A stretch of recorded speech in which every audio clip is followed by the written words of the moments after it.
Ready start.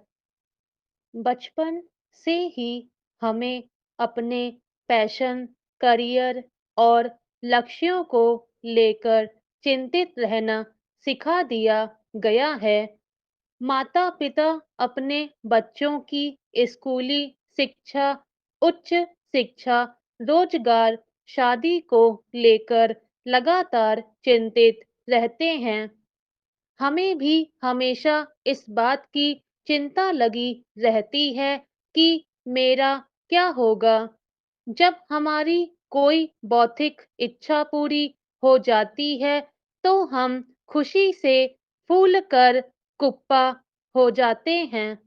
दूसरी ओर जब हमें वह नहीं मिलता है जो हम चाहते हैं, तो हमारा मुंह लटक जाता है।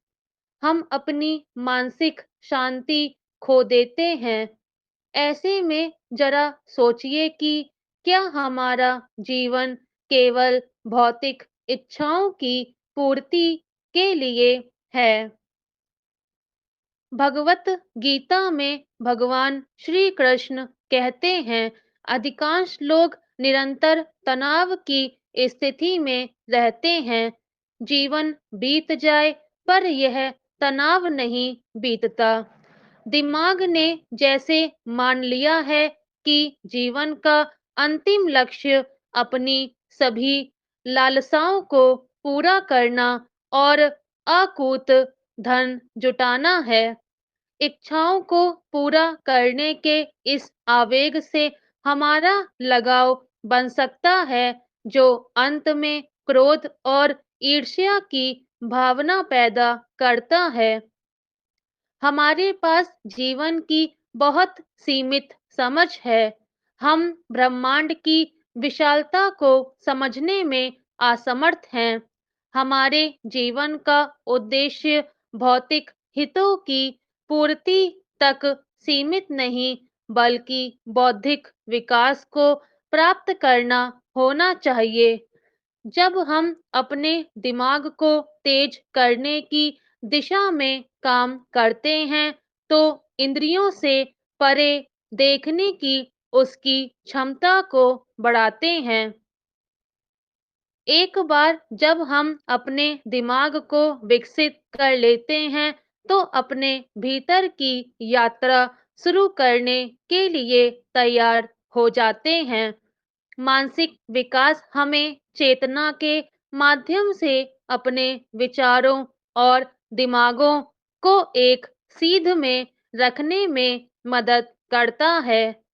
एकाग्र चित्त में सफलता प्राप्त करने की क्षमता होती है, जबकि सफलता से मोह नहीं होता। तब हमारा मन परमात्म शक्ति को महसूस करता है और हमारे अहंकार की भावना कम हो जाती है। माँ का प्रकृति स्वरूप और प्रकृति का माँ स्वरूप लोकों में जागृत है। मृत्यु लोक में भगवती का अवतरण दुखों, संतापों, रोगों, भय और अत्याचारों को मिटाने के लिए बार बार होता है। देवी माता के सबसे सुलभ प्रवास का अवसर नवरात्र में आता है, जब सभी भक्तों के लिए माँ जगदम्बा अपने स्वरूप में विद्यमान रहती हैं। जगत जननी माँ अपनी समस्त संतानों की कामना पूर्ति के लिए वर्ष में 2 बार इस प्रकार उपस्थित रहती हैं। कुछ लोग इस पवित्र अवसर को गंवाकर माता का सानिध्य नहीं प्राप्त कर पाते, जबकि यही जागरण काल है, अशुभ से शुभ की ओर चलने की राह है, बुराइयों को त्याग अच्छाइयों को ग्रहण करने का समय है।